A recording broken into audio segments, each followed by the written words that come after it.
Frequency, the number of time a value और observation occurs. Suppose आपने कोई भी डाई थ्रो किया, 3 टाइम्स थ्रो किया, और जब आपने उसको 3 टाइम थ्रो किया तो 2 टाइम्स आपका 1 आ गया, तो 1 आने की फ्रीक्वेंसी क्या है? 2, क्योंकि वो 2 टाइम्स आए हैं।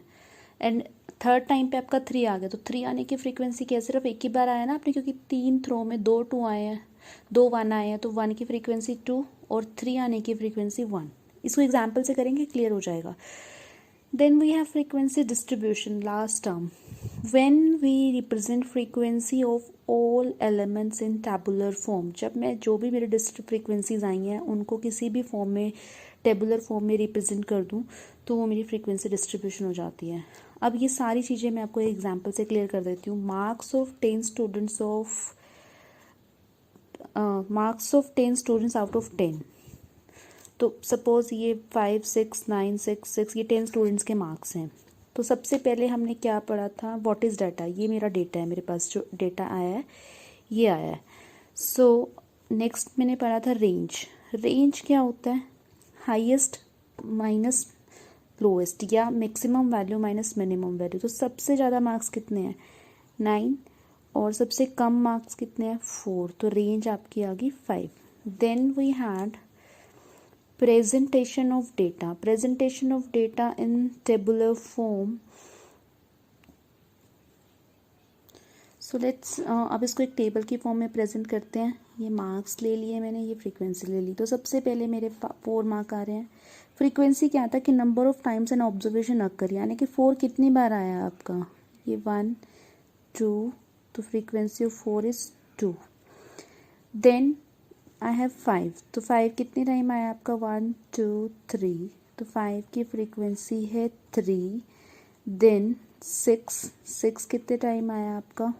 1 and 2। Then I have 7, I guess this is only 1 time. Then I have 9 is also 1 time. So एक बार ये चेक कर लो, जो ये समिट शुड बी 10, क्योंकि 10 लोगों की बात हुई थी हमारी। 1 2 2 4, 4 + 2 6 + 3 9, तो यानी कि 1 term is missing. So what is missing? 1 2 3 4 5 6 7 8 9 10। So I have written 1 2 3, 6 को 6 was 3 times. So now this is 10।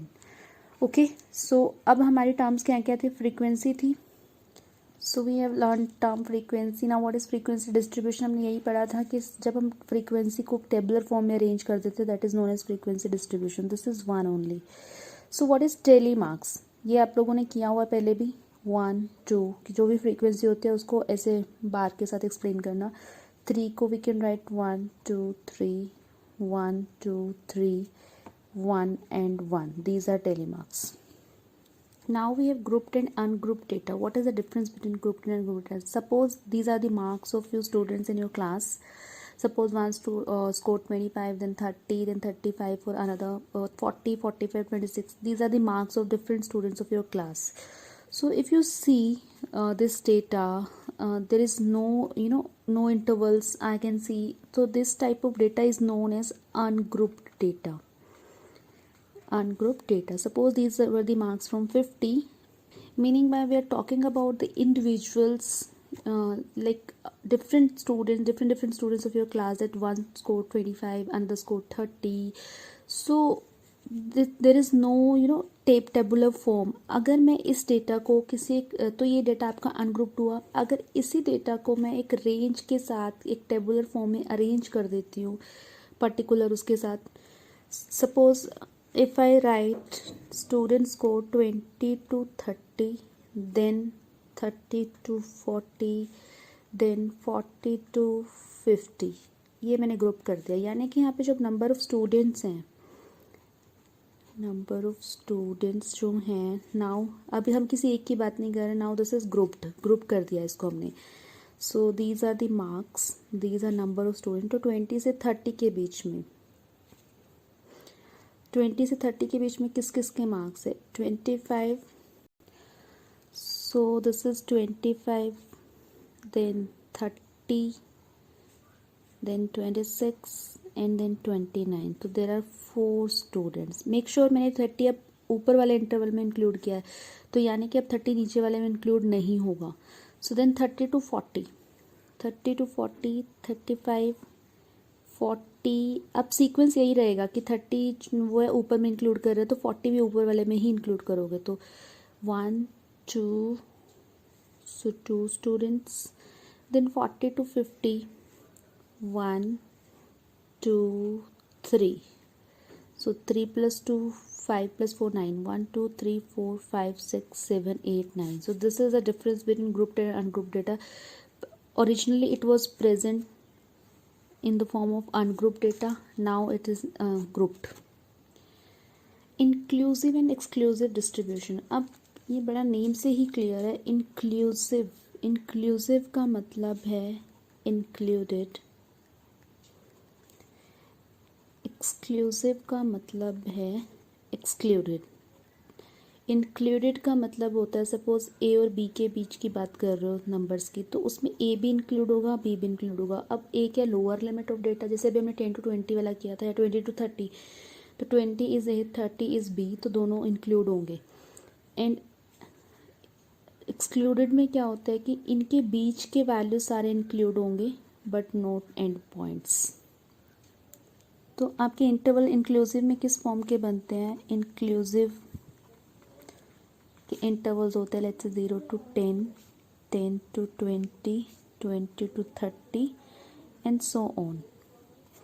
ऐसे एक्सक्लूसिव के इंटरवल बनेंगे बट उसमें हमने एंड पॉइंट्स इंक्लूड नहीं करने, तो लेट्स से 0 to 9,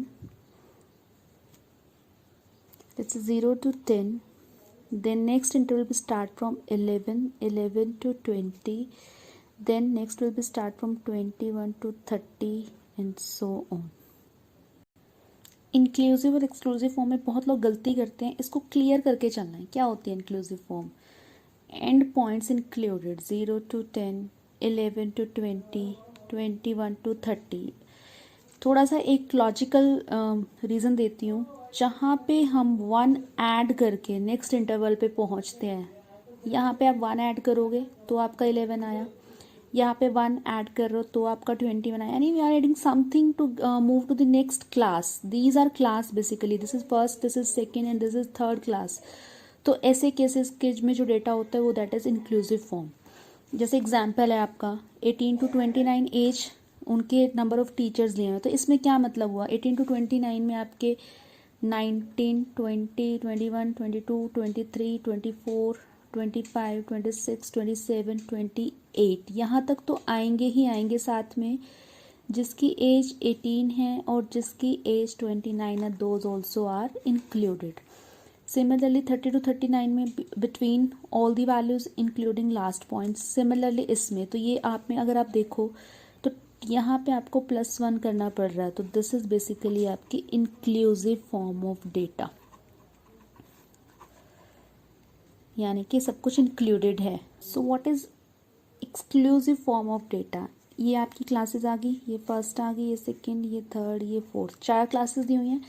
अब यहाँ पे देखो 20 पे ख़त्म हुआ, 20 से ही अगला शुरू हो गया, 30 पे ख़त्म हुआ, 30 से अगला स्टार्ट, 40 पे ख़त्म हुआ, 40 से अगला स्टार्ट। तो व्हाट डज इट मीन कि अब जो ये 20 आया है, या तो हमने फर्स्ट में लिया है या सेकंड में लिया है, दोनों में तो मैं 20 नहीं ले सकती, ऐसे तो फिर मेरी फ्रीक्वेंसी वो वेरी कर जाएगी कि 20 एज ग्रुप के हमारे पास जो 2 लोग थे सपोज, वो 2 इसमें भी लगा दिए मैंने, ऐड कर दिए, और इसमें भी लगा दिए, तो ऐसे तो जो नंबर ऑफ फ्रीक्वेंसी है वो चेंज हो जाएगा, वो डबल हो जाएगा। सो नाउ अब यहाँ पे 20 का कन्फ्यूजन है किस में लें, तो इसमें क्या होता है, नॉर्मली हम क्या करते हैं, जैसे 10 to 20 के बीच में आपके नंबर क्या आते हैं, पहले तो बीच वाले ले लो, 11, 12, 13, 14, 15, 16, 17, 18, 19, 20.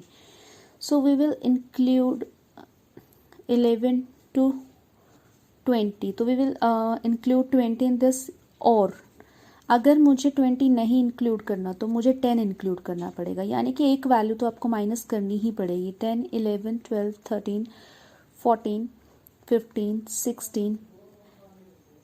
लेट्स डू वन थिंग, इस वाले को मत इंक्लूड करो क्योंकि हमारा डेटा ही 10 से शुरू है, तो हमें 10 तो इंक्लूड करना ही है, तो इस केस में कन्फ्यूजन क्रिएट हो सकती है, तो हम फर्स्ट वैल्यू इंक्लूड करके चलेंगे, don't include the last value. तो 10, 11, 12, 13, 14, 15, 16, 17, 18, 19 बट नो 20। तो अब 20 नहीं किया, बट 20 फिर मेरा अगले वाले में इंक्लूड हो जाएगा। तो हमें इसमें क्या करके चल रहे हैं, एक वैल्यू 1 माइनस करके चल रहे हैं। यहाँ पे 1 माइनस कर दी वैल्यू, क्योंकि 20 वाली वैल्यूज़ जो हैं वो हमने इसमें ली है, इसमें नहीं ली, सॉरी इस वाले में ली है, पिछले वाले में नहीं ली। तो 30 हम नेक्स्ट वाले में लेंगे, इससे पिछले में नहीं लेंगे। सिमिलरली 40 हम इसमें लेंगे पर इसमें नहीं लेंगे। तो बेसिकली हमने यहाँ पे वैल्यूज जो कंसिडर करी वो कहाँ से कहाँ तक करी, 10 to 19 करी, यहाँ पे 20 to 29 करी, और यहाँ पे हमने की 30 to 39 करी, और यहाँ पे हमने इंक्लूड करी 40 to 49. So always keep in mind, in such cases always include the first value but leave the second value. Now we have class interval, suppose 0 to 10, 10 to 20, 20 to 30, 30 to 40, 40 to 50. हमें देख के idea हो जाना चाहिए कि what kind of data we have. So this is exclusive type of data. Frequency आपको given है। Cumulative frequency का मतलब क्या होता है, फर्स्ट फ्रीक्वेंसी आपने ऐसे लिखनी होती है, सेकंड के लिए फर्स्ट 2 को ऐड कर दो तो यू आर गेटिंग 1 + 2 3, फिर थर्ड के लिए तीनों को ऐड कर दो तो 1 + 2 3, 3 + 3 6, देन नेक्स्ट के लिए चारों को ऐड कर दो तो यहाँ तक का सम मेरा 6 आया था, उसमें 2 ऐड करना है 8। अब लास्ट के लिए इन सबको ऐड कर दो तो दैट इज़ 9। देखो दो तरीके से कर सकते हो, पहले लिखी, दूसरे के लिए फर्स्ट 1 और 2 3, फिर 3 में थर्ड ऐड कर दो, 3 + 3 6, फिर 6 में नेक्स्ट ऐड कर दो, 6 + 2 8, 8 + 1 gives you 9, and this sum should be equal to last. तो 1 + 2 3, 3 + 3 6, 2 1 9। तो यानी कि ये वैल्यू जो सम ऑफ फ्रीक्वेंसी है जिसको हम n से भी रिप्रेजेंट करते हैं, it should be equal to last frequency. It means आपने जो क्यूमुलेटिव फ्रीक्वेंसी निकाली है वो बिल्कुल करेक्ट है।